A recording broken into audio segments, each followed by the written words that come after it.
Good morning, friends. I want to talk to you today about something that holds so many people back, not because they aren't talented, not because they aren't capable, but because they're carrying around something they were never meant to carry: unforgiveness. Forgiveness is often misunderstood. People think that when you forgive someone, you're letting them off the hook, excusing what they did or pretending it didn't hurt. But real forgiveness has nothing to do with validating the offense and everything to do with freeing yourself. When you choose to forgive, you're making a decision to take back control of your peace. You're saying, I will not let what happened keep me bound. Forgiveness is not for them, it's for you. It's your way of saying, I value my future more than I value holding on to the pain of the past. The truth is, forgiveness doesn't make the past right, but it does make your future lighter. When we think about forgiveness as freedom, we understand that it's not something we do because the other person deserves it. Many times they won't apologize, they won't admit what they did. They may even keep acting as if nothing happened, but their behavior doesn't get to determine your inner world. Forgiveness is your choice, it's your power. And when you use that power, you're refusing to let the offense continue hurting you over and over.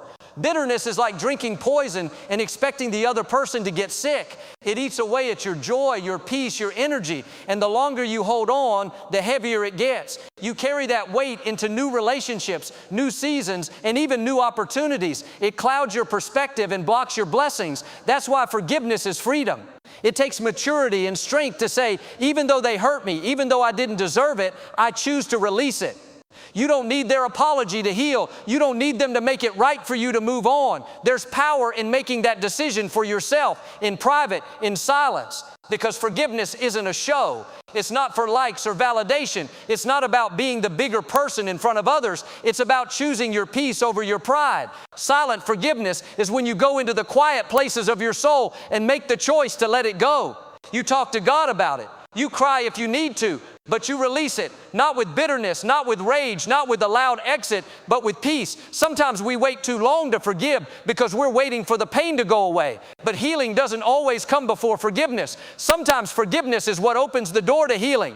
When you say, God, I'm tired of carrying this, you make space for Him to restore what was broken in you. The person who hurt you may never be sorry, but your peace is too precious to be held hostage by someone else's silence. Your future is too valuable to be stuck in what someone else did or didn't do. You're not forgiving to let them off the hook. You're forgiving to get yourself off the hook. Because the longer you hold on, the more control that offense has over your mind, your spirit, and your choices. But when you let go, truly let go, something shifts. Your perspective changes. You stop living from a place of pain and start living from a place of power. Forgiveness removes the chains and you begin to feel light again. You begin to breathe deeper, love better, and live freer. God didn't design you to carry offense. He didn't create your heart to be filled with resentment. He created you to walk in peace, in joy, in grace. But you can't walk in those things while dragging around the weight of unforgiveness. That's why forgiveness is an act of faith. It's saying, God, I trust you to deal with what I can't. I trust you to bring justice, to heal the wound, to redeem the pain. And when you put it in God's hands, you don't have to keep it in your heart. There is a quiet kind of strength in people who forgive without needing attention or applause. They don't seek revenge. They don't replay the pain. They just move forward with grace. That's real power. That's real freedom. That's what forgiveness is. It's not about forgetting. It's about refusing to be stuck. It's not about pretending it didn't matter. It's about deciding that your peace matters more. So when you forgive, do it for you, not because they earned it, but because you're ready to be free. Let them go and take your power back. That's when the healing begins. That's when the freedom starts. Forgiveness, when done right, will always lead you there. One of the most common ways people sabotage their future is by constantly revisiting their past. They keep looking back at what was done to them, what went wrong, who left, who hurt them, and how unfair life has been. While there is value in reflection, there's a difference between learning from the past and living in it. You can't move forward if your eyes are glued to the rearview mirror. When you keep looking back, you're not just remembering, you're reliving. And every time you relive it, you reopen the wound. The pain stays fresh, the anger lingers, and your heart never gets to fully heal. That's why it's so important to let go, to forgive, and to make the decision to never look back. There's a story in the Bible about Lot's wife. She was given the opportunity to escape destruction, to move toward a new life. But as she was leaving, she looked back, and it cost her everything. She turned into a pillar of salt. Now that might sound dramatic, but it's a powerful symbol. Looking back can freeze you. It can trap you in a place God was trying to deliver you from. There are things you've been through that were meant to grow you, not define you. Some of the hardest chapters of your life were preparing you for a better season. But if you keep replaying those old scenes, you'll miss the new story God is trying to write. When you choose not to look back, you're not saying the past didn't matter. You're saying it doesn't get to control your future. You're choosing to live free from shame, regret, bitterness, and what ifs. That old relationship that broke your heart, that job that let you go, that mistake you made, those things may have shaped you, but they don't have the authority to limit you. You may have scars, but you're still standing. You're still here. And if you're still breathing, it means God's not finished with you yet. Moving forward takes faith. It takes courage to walk away from what's familiar, even when it's painful. There's a strange comfort in the past because we already know how it ends. The future is uncertain, and uncertainty can feel scary, but that's where faith comes in. Faith is saying, I don't know what's next, but I trust that God does. I believe there's something better ahead, even if I can't see it yet. You don't need all the answers. You just need to take the next step and keep your eyes forward. People who dwell on the past often miss the opportunities right in front of them. They're so focused on who left that they don't see who's coming. They're so consumed by what didn't work out that they overlook the new doors God is opening. The enemy would love to keep you stuck in regret, rehearsing your failures, questioning your worth. But God's voice is different. His voice says, I'm doing a new thing. Don't you see it? You can't see the new thing if you're constantly looking back at the old. Part of not looking back also means not needing closure from every situation. Some people won't give you the apology you deserve. Some chapters won't have a clean ending. That's okay. Closure is a decision, not a conversation. You can choose to close the door even if they never knock. You can choose to release the story even if it never made sense. Not everything broken needs to be fixed. Some things just need to be left behind. God wants to take you higher, but you have to be willing to let go of the baggage. The more you carry from the past, the harder it is to rise. You weren't meant to drag guilt, resentment, or failure into your future. Those things are weights, and they will slow you down. Let them go. Travel light. Trust that what's ahead of you is far greater than what's behind you. Your destiny is not behind you. Your calling, your growth, your joy, your breakthrough, it's all in front of you. That's why the past tries so hard to pull you back. But you have the power to refuse. You have the authority to say, I've looked back long enough. Now it's time to move forward. Your story is still unfolding. Don't let the previous chapters keep you from turning the page. The best is yet to come, but only if you stop looking back and start walking forward in faith. Peace is one of the most valuable things you can possess in this life. It's more precious than money, more powerful than position, and more essential than approval. Without peace, you can have everything on the outside and still feel empty on the inside. That's why protecting your peace should be a priority, not an afterthought. But peace doesn't just happen. It's a result of choices. What you allow in your heart, what you dwell on in your mind, and what you decide to let go of. One of the most important decisions you'll ever make for your peace is to let go of offense, to release bitterness, and to forgive, not because it feels easy, but because it sets you free. Holding on to offense doesn't bring you peace. It steals it. You might think that keeping a record of wrongs somehow protects you, that remembering every insult or betrayal gives you strength. But what it really does is weigh you down. It creates noise in your spirit. It turns your focus from what's ahead to what's behind. When you rehearse the pain, relive the insult, and replay the injustice, you are giving space in your life to what should have been evicted a long time ago. Peace is the prize you receive when you make the decision to forgive.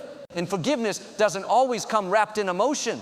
Sometimes it's a quiet, difficult decision you make over and over until your heart begins to feel the release. The more you feed resentment, the more it grows. It's like a fire that consumes your joy, your energy, and your sense of purpose. You can't be fully present in your now if you're constantly consumed by what happened then. Forgiveness is the doorway to peace because it clears out the clutter of bitterness.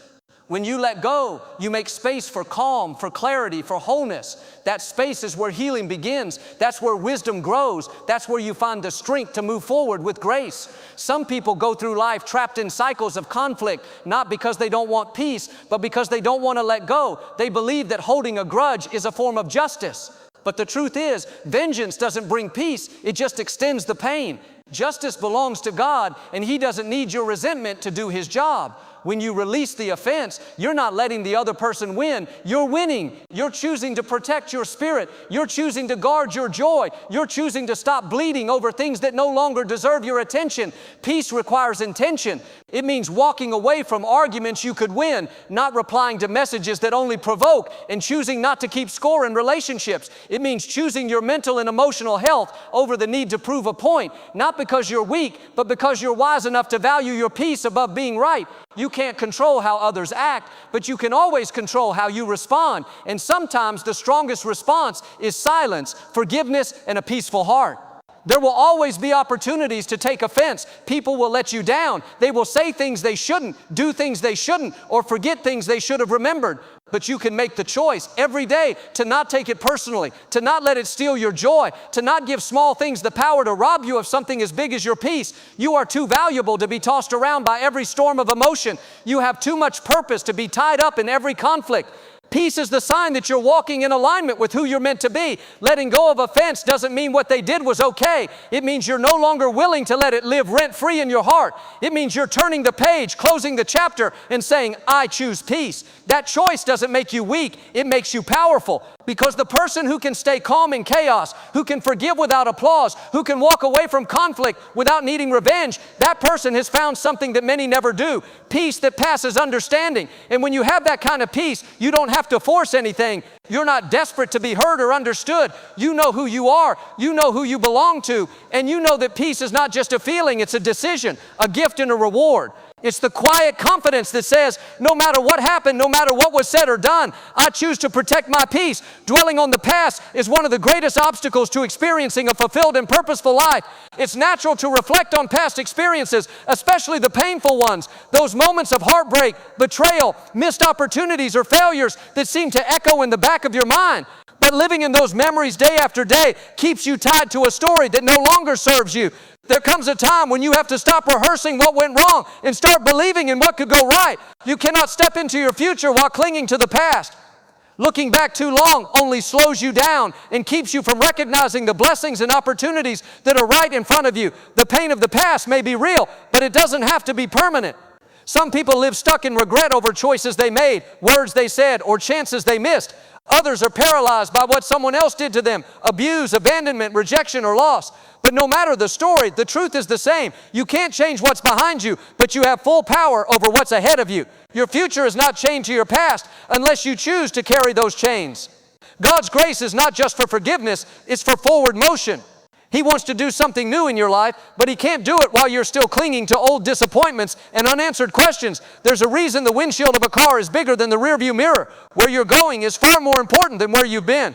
The past may have shaped you, but it does not have to define you. If you keep replaying the betrayal, the rejection, the failure, then you're letting it live longer than it should. You're giving power to a moment that's already over. And every time you revisit it, you reopen wounds that God is trying to heal. At some point, you have to say, that happened, it hurt, but it's not going to control me anymore. That's the moment you take your power back. That's when healing begins. Not when the past gets fixed, but when you stop giving it authority over your life. Sometimes it's not even the pain, but the comfort of familiarity that keeps people looking back. You can become so used to dysfunction that it feels safer than the unknown. You can become so comfortable with your limitations that stepping into freedom feels scary. But comfort zones aren't always peaceful. They're just familiar. Growth requires leaving behind what you've outgrown, even if it once felt right. The longer you stay connected to old stories, the more disconnected you become from your potential. God never intended for you to stay in the same place emotionally, spiritually, or mentally. He is always calling you forward, not backward. But to hear His voice clearly, you have to turn down the volume of past regrets. There are people, places, and patterns that belong to your past but not to your future. When you look back too much, you risk dragging those things with you into the next season. That's why people often repeat cycles. They never fully let go of the old before stepping into the new. But progress requires separation. Not everything or everyone can go where God is taking you. Sometimes moving forward means walking away. That doesn't make you hard-hearted. It makes you wise. You're not abandoning your history. You're honoring your destiny. God is not limited by what happened before. He can take your most painful experiences and turn them into purpose. But you have to give Him the space to do it. You can't write a new chapter while rereading the last one. You have to trust that if something ended, it was either to protect you or to prepare you for something better. Not every loss is a punishment. Some are redirections. Not every closed door is rejection. Some are divine protection. But you only see that when you stop looking back long enough to see what's ahead. It's time to release the weight of yesterday. Let go of the shame, the blame, the bitterness, and the heartbreak. Let go of the need for perfect closure or the endless questioning of why it happened. Your destiny is too important to be stalled by what no longer exists. The longer you stare at the door that closed, the more you delay walking through the one that's open. The past may be part of your story, but it is not the whole story. God still has something beautiful to write, but He needs your focus on the present and your faith for the future. Your best days are not behind you, they're ahead of you, waiting for you to stop looking back and start moving forward. There are moments in life when growth requires letting go and elevation demands separation. Not everyone who starts with you is meant to finish with you. As you rise into your purpose and calling, you'll find that certain relationships, habits, environments, and even mindsets no longer fit where you're going. That doesn't mean those people or patterns were bad. They may have served a purpose in one season, but elevation often requires leaving behind what you've outgrown. Just like a rocket sheds its boosters once it's reached a certain altitude, you too must release unnecessary weight to continue rising. Sometimes the people closest to you won't understand your journey. You may have friends who were loyal during your lowest moments, but as you begin to change, heal, and aim higher, they may become uncomfortable with your growth. That's because elevation exposes things. It reveals insecurity, jealousy, complacency, and unresolved pain. When you start setting boundaries, making better decisions, or walking in confidence, those who benefited from your brokenness may not celebrate your progress. But their discomfort is not your responsibility. You're not obligated to shrink so others feel safe. Your calling requires courage, and that includes the courage to separate peacefully and move forward boldly. This doesn't mean you have to cut people off with bitterness or resentment. Separation doesn't have to be loud or dramatic. Sometimes it's as simple as shifting your focus, protecting your energy, and no longer entertaining what drains you. Growth isn't always about proving something. Often it's about quietly choosing peace over chaos, purpose over popularity, and destiny over distraction. As you grow, your circle may get smaller, but your life becomes clearer. You begin to realize that peace is more valuable than proximity, and alignment is more important than attachment. Elevation also requires separating from old ways of thinking. You can't step into new blessings with a mindset that expects disappointment. You can't receive new opportunities if you're still holding on to fear, comparison, or unworthiness. Sometimes the most important separation you'll make is internal, choosing to let go of the lies you've believed about yourself. You are not defined by your past, your failures, or your critics. You are who God says you are, chosen, equipped, and worthy of every good thing He has planned for you. But to walk in that identity, you have to release every thought and voice that tries to pull you back into limitation. There will be times when this journey feels lonely, not because you're doing something wrong, but because not everyone is assigned to your next level. God will often isolate you to prepare you. He'll remove distractions so He can develop your character, sharpen your focus, and deepen your dependence on Him. The loneliness isn't punishment, it's preparation. You're not being abandoned, you're being elevated. And elevation isn't about status or applause. It's about stepping fully into the person you were created to be, regardless of who claps for you along the way. Don't fear separation, respect it. Embrace the pruning process. When God removes something or someone from your life, it's never without purpose. He's clearing the path for something better. He's protecting your progress. Sometimes the very thing you're trying to hold on to is the thing that's slowing you down. You've prayed for growth, for clarity, for impact, but those prayers are answered through release. You can't rise with hands full of the past. You have to open your hands, trust the process, and believe that what God has for you is greater than what you're leaving behind. Remember, eagles don't fly in flocks. They soar alone. And just because you're walking a path that feels unfamiliar or unsupported doesn't mean you're on the wrong path. Often it's proof that you're rising, that you're stepping out of the crowd and into your calling. That's what elevation looks like. It's uncomfortable, it's uncertain, and it's costly, but it's always worth it. You're not losing people, you're gaining purpose. You're not being rejected, you're being redirected. And every step you take in faith is leading you closer to the life you were born to live. Separation isn't about disconnection, it's about alignment. It's about clearing space for God to do something new, something greater, something deeper in your life. So when you feel the urge to hold on, remind yourself why you started. Remind yourself of the vision, the peace, and the purpose that's calling you higher. Because when God calls you to elevate, He also gives you the grace to separate. And what's waiting for you on the other side is always more valuable than what you're leaving behind. Sometimes the most powerful thing you can do is forgive in silence, not because the other person deserves it, but because your soul does. Forgiveness doesn't always need a platform, an announcement, or a public reconciliation. It can be a quiet, sacred moment between you and God where you release the offense, not for their benefit, but for your freedom. In a world that often demands explanations, reactions, and closure, silent forgiveness is countercultural. Yet it's one of the most mature forms of healing. It says, I don't need an apology to move on. I don't need to be understood to be at peace. I choose to forgive because I choose to be free. Carrying bitterness is a heavy burden. It weighs on your heart, colors your perspective, and limits your potential. You may appear calm on the outside, but inside the offense keeps replaying, draining your energy and robbing your joy. When you forgive in silence, you're not pretending the pain didn't happen. You're choosing to stop letting it control you. You're taking back your power. You're saying, I may not have been able to control what happened, but I can control how I respond. That's real strength. That's emotional maturity, and often it's the beginning of deep transformation. Silent forgiveness isn't about weakness or avoidance. It's a recognition that not all battles are worth fighting out loud. Some wounds don't need public processing. They need private surrender. Not everyone deserves a seat at the table of your healing. Some people can't grasp the depth of your pain, and trying to make them understand only reopens the wound. Silent forgiveness honors the healing process by not giving energy to those who caused the damage. It sets a boundary between your healing and their behavior, and that boundary is often the most loving thing you can do for yourself. Choosing to forgive in silence also shows that your peace matters more than your pride. It takes humility to forgive when your ego wants to hold a grudge. It takes wisdom to let go when everything in you wants to prove a point.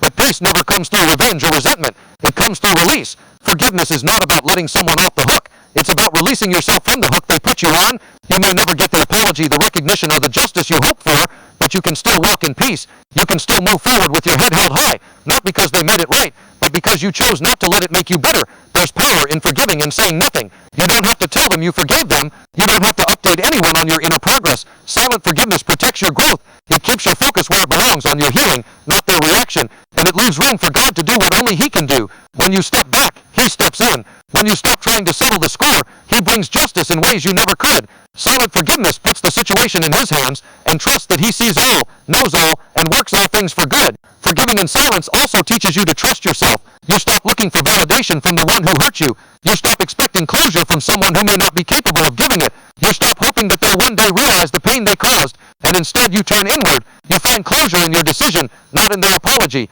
You discover that peace is something you can give yourself. Forgiveness in this way becomes a personal gift. It's not about what they did, it's about who you're becoming. And who you're becoming is more important than what they did. People may never know the strength it took to stay silent and forgive. They may not see the nights you cried, the prayers you whispered, or the courage it took to let go. But your healing is not for show, it's for freedom. The peace you walk in, the calm you carry, the joy you radiate, that's the evidence of your silent forgiveness. It's a quiet strength that speaks louder than any words could.